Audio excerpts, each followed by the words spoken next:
Morning students. हमारा chapter चल रहा था the French revolution, chapter number 1 9th class के लिए। और जो लास्ट मैंने कल आपको पढ़ाया था उसमें मैंने ये बताया था कि समाज में किस प्रकार से जो थोड़े लोग जो राजा के खिलाफ हो रहे थे वो बदलते जा रहे थे, और लोगों ने बहुत सारे महत्वपूर्ण लोगों ने भी इसके अंदर अपना एक योगदान दिया था, अपनी भूमिका निभाई थी। वो कैसे, ठीक है, उसके बारे में हम यहाँ बात कर रहे थे। और मैंने लास्ट में बात की थी कि मिराबे और जो एबीसीएस थे, ये दो ऐसे इंसान थे जिन्होंने अपनी अपनी भूमिका निभाई किसके अंदर, फ्रेंच रेवोल्यूशन के अंदर।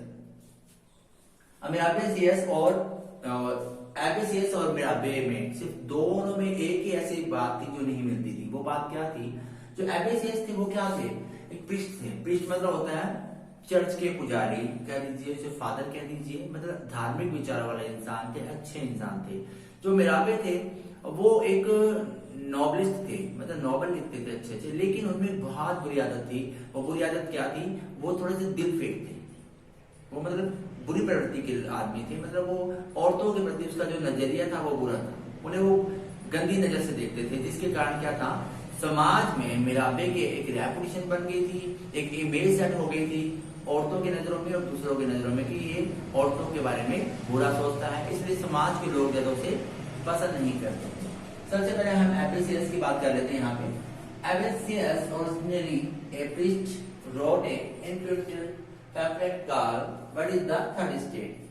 एबीसीएस जो थे ना वो क्या करते थे, एक ओरिजिनल प्रीस्ट थे, मतलब अच्छे प्रीस्ट थे, मैंने बताया बढ़िया विचार वाले। तो वो अपने जो पैम्फलेट लिखते थे, जो पत्र लिखते थे, पत्रिकाएं छोटी छोटी, मतलब पर्चे जो लिखते थे, उनमें इतनी अच्छी विचारधारा लिखते थे लोगों के लिए, इतना बढ़िया लिखते थे कि लोग उसको पढ़ के प्रभावित होते थे। उन्होंने अपने पैम्फलेट में ये भी बात लिखी है car what is the third state, कि थर्ड स्टेज है क्या, स्टेट है क्या, मतलब तीसरे दर्जे के जो लोग हैं उनके साथ कैसे बुरा व्यवहार किया हो रहा है और राजा कैसे उनको प्रताड़ित कर रहा है, ठीक है। उसके बाद क्या था, while the national assembly busy in the drafting the constitution France was sitting in the turmoil due to the severe winter, the crops had failed and the bread prices were the continuously rising। अब हो क्या रहा था, जब जो national assembly थी वो अपना संविधान बनाने के लिए बिजी थी, फ्रांस का संविधान बनाने के लिए बिजी हो गई थी, तो उस वक्त फ्रांस के अंदर जो सर्दी के कारण एक बहुत बड़ा विंटर का मौसम ऐसा आया जिसके कारण क्या हुआ कि एक बड़ी समस्या का सामना करना पड़ गया। सारी जो फसलें थी वो क्या हो गई थी, वो फेल हो गई थी, खराब हो चुकी थी। और जो ब्रेड के प्राइसेस थे ना, लोगों के पास खाने को अनाज तो था नहीं, तो वहां पे ब्रेड जो रोटी या ब्रेड समझ लीजिए, उस वक्त जो वहां पे बेकरी पे मिलता था उसका प्राइसेस दिन ब दिन क्या था, वो बढ़ता ही जा रहा था। मतलब लोग उसे बाय नहीं कर पा रहे थे, उसे खरीद नहीं पा रहे थे, और लोगों की जो कंडीशन थी वो बुरी होती जा रही थी। Bakers exploited the situation, the hoarding the supply. Due to that, the women stormed into the shops, and at the same time the king ordered to the troops to move into the city। जब ये सब कुछ हो रहा था ना, जब bakery वाले थे उन्होंने क्या किया, उन्होंने बोल दिया कि एक काम करते हैं, अब लोगों को चीजों की जरूरत है। इकोनॉमिक्स में बताया जाता है जब चीज की डिमांड बढ़ जाती है और प्रोडक्शन कम होता है तो उस प्रोडक्शन को कहीं कहीं होल्ड कर लिया जाता है, जबकि गलत है। होल्ड क्यों किया जाता है? दो रीजन होते हैं, एक तो उसके प्राइसेस बढ़ा दिए जाएंगे और दूसरा जनता को वो सीमित मात्रा में मिलता रहे। अगर मान लो उसके प्राइसेस कम होंगे तो एक इंसान को बहुत ज्यादा मिल जाएगा, एक इंसान रह जाएगा। लेकिन यहाँ पे सिचुएशन कुछ और थी। यहाँ पे उन्होंने इस मान को इसलिए होल्ड किया था कि अब लोगों को जरूरत है, अब नहीं देंगे, जब इकट्ठा कर देते इसको बचा के रख लेते हैं, इसको महंगा करके बेचेंगे बाद में।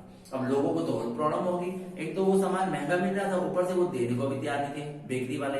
तो उन्होंने क्या किया, लोग इसके खिलाफ हो गए। और औरतों ने क्या किया, औरतों ने धावा बोल दिया शॉप्स के ऊपर, भाई अगर या तो तुम चुपचाप हमें सामान दो, नहीं तो हम तुम्हारी शॉप्स पे आकर तोड़फोड़ कर देंगे। और उन्होंने करना भी शुरू कर दिया। जब ये सब कुछ हो रहा था तो राजा ने ऑर्डर दिया, ट्रॉप्स मतलब अपने सिपाहियों को कहा कि जाओ सिटीज के अंदर जाके देखो कि क्या कंडीशन हो रही है, क्या बुरी कंडीशन चल रही है। अगर लोग तोड़फोड़ कर रहे हैं, लोग अगर मान लो भड़क रहे हैं, तो जाके उन्हें कंट्रोल करो। मतलब राजा किसी तरह चाहता था जनता को दबाना, ना कि जनता की हेल्प करना, ठीक है। कारण जो लोग थे उन्होंने क्या किया, and thus on 14th July the angry crowd stormed toward the Bastille. उन्होंने क्या किया, जो कि सब लोग भड़क चुके थे राजा के अत्याचारों से और राजा के जो नियम थे उनके कारण। उन्होंने क्या किया, 14 जुलाई को भड़के होने के कारण पूरे गुस्से के साथ वेस्टाइल का जो किला था, जो चैप्टर की शुरू में हम पढ़ चुके हैं, उस पर हमला करने के लिए सोच लिया और इकट्ठा हो गए सोचने के लिए। In Homer's play, the countryside that the Lord of Manor has hired a band of brigades who were on their way to destroy their crops. एक खबर फैल गई पूरे शहर के अंदर कि जो राजा ने है ना क्या किया है, एक बैंड ऑफ ब्रिगेड्स को हायर किया है जिनका काम क्या है, फसलों को नष्ट करने के लिए, मतलब फसलें नष्ट करने के लिए राजा ने क्या कर दिया है, एक बैंड ऑफ ब्रिगेड्स को हायर कर लिया है और लोग अब क्या करेंगे, उस फसलों को नष्ट करने के लिए उनके खेतों की तरफ बढ़ रहे हैं। जब ये बात पीजेंट्स को पता चली, उन किसानों को पता चली, तो उनको बहुत बुरा लगा क्योंकि हमने बड़ी मेहनत से खेती की है और कोई दूसरा बंदा आके हमारे खेतों को बिगाड़ देगा। और राजा ने ये ह्यूमर इसलिए फैलाया था, राजा ने खबर इसलिए फैलाई थी और सच भी थी, क्योंकि राजा नहीं चाहता था किसी तरह भी जो है लोग हैं वो सरवाइव कर पाए। वो चाहता था कि पूरी तरह लोग उस पर डिपेंड रहे, जबकि लोग इंडिपेंडेंट हो गए थे, उन्होंने अपना खेती करना शुरू कर दिया था। तो जब ये खबर फैली, due to this humour the peasants catch in the frenzy of the fear started the attacking the Chittox। अब इन्होंने क्या किया, जैसे ये खबर फैली बुरी तरह से, तो लोगों ने इस डर के कारण क्या किया, उन सभी बिल्डिंग्स के ऊपर, जिसको बोलते हैं चिटॉक्स बोलते हैं, उन सभी बिल्डिंग्स में जिसमें राजा रहता था या राजा के अनुयायी रहते थे, जो उसके अंडर कार्य करते थे, उन पे अटैक करना शुरू कर दिया। किसने? पीजेंट्स ने, किसान ने, क्योंकि उनको बहुत गुस्सा आया। इससे पहले कि भाई वो हमारी खेती खराब करे, क्यों ना हम उनको पहले मार दें, तो उन्होंने जाके उनको अटैक करना शुरू कर दिया। और जो चिटॉक्स था ये क्या था, was the castle of stately residence of the king of the nobles. ये एक ऐसा महल समझ लीजिए, एक ऐसा किला समझ लीजिए, क्या था, एक ऐसी जगह थी जिसमें राजा रहता था, उसके वो सारे अनुयायी रहते थे जो उसके अंडर कार्य करते थे, मतलब उसके वेलविशर, लोगों के वेलविशर नहीं, उसके वेलविशर इसके अंदर रहते थे, और जो कि लोगों की नजरों में बहुत बुरे थे। तो लोगों ने क्या किया, चिटॉक्स के ऊपर हमला किया, ऐसे किलों पर हमला कर दिया, ऐसे जगहों पर हमला कर दिया जहां पे राजा किसी को उनके ऊपर अटैक करने के लिए भेजे, इससे पहले लोग खुद ही अटैक करके उनको वहां से समाप्त कर दें।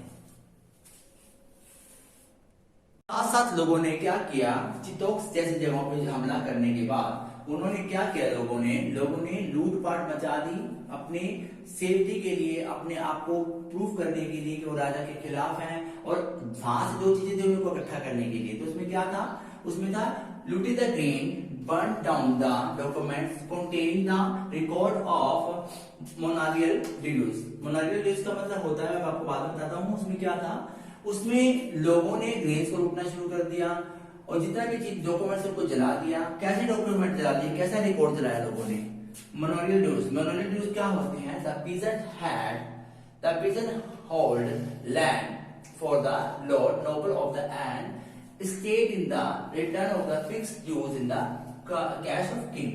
पुराने जमाने में हम फिल्में देखते थे, मतलब तो जो किसान लोग जो होते थे वो क्या करते थे, किसी अपनी जरूरत को पूरा करने के लिए, अपनी किसी नीड्स को पूरा करने के लिए अपनी जो जमीन थी वो गिरवी रख देते थे। किनके पास? नोबल, बड़े जमींदारों के पास। और वो जमींदार क्या करता था, उनके ऊपर एक ऐसी अमाउंट फिक्स कर देता था कि जिसको उतारते उतारते उसकी 7 पीढ़ियां बीत जाती थी, लेकिन वो अमाउंट नहीं उतरती थी।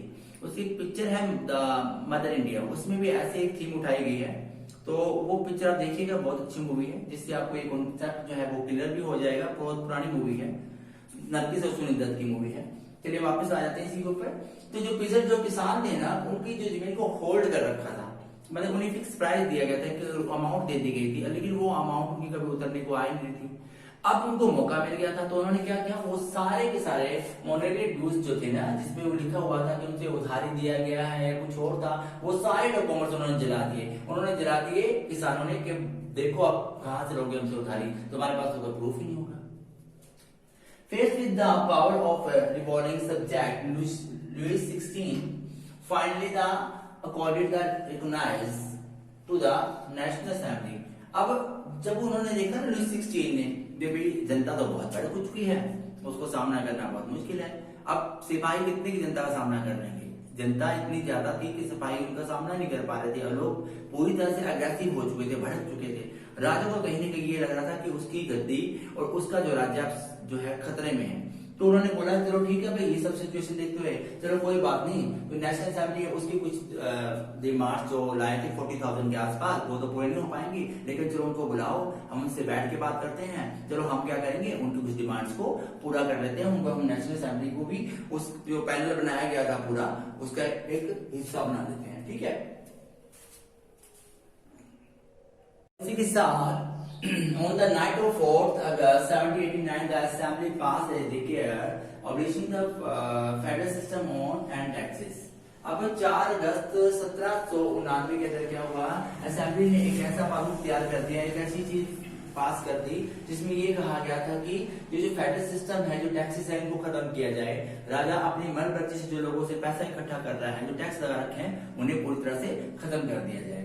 The members of the clergy too had to give their the privileges and this were abolished। मतलब क्या था, जो अमीर लोग जो थे, जो पारसी जो लोग थे, चर्च के जो लोग थे, जिनके पास जो फजूल के टैक्स लगा रखे थे उन लोगों पे, वो सारे टैक्स जो खत्म कर दिए गए, उनके पास जो जमीनें भी थी वो भी ले ली गई, और मतलब एक वो था टैक्स था जो चर्च के लोग लगाते थे, उस टैक्स को भी हटा दिया गया, ठीक है। The land over by the church were the conflict. अब जो चर्च के लोगों के पास जो जमीन थी, जो फजूल में उन्होंने हड़प रखी थी, वो जमीनें भी उनको उनसे छीन ली गई, वापस ले ली गई। अब उनके पास कोई जमीन नहीं रहेगी। ये काम किसने किया था? नेशनल असेंबली ने, तीसरे सिस्टम ने किया था। अब वो अपना मतलब अपने एक रेपुटेशन बढ़ाना चाहते थे, दब के नहीं रहना चाहते थे, आगे नहीं करना चाहते थे। That result around the billions labor of the wealth collection for the government। अब क्या हुआ, ये सब होने के बाद 2 बिलियन जो लीवर उस वक्त की करेंसी थी, वो इकट्ठी हो गई किसके पास? गवर्नमेंट के पास। मतलब हम ये नहीं कह सकते थर्ड स्टेट के पास, बस नेशनल असेंबली के पास। तो नेशनल असेंबली की क्या हो गई? बल्ले बल्ले हो गई, बहुत ऐश की उन्होंने। चलिए आज के लिए इतना ही है, बाकी इसको हम कल कंटिन्यू करेंगे। आज के लिए बाय बाय।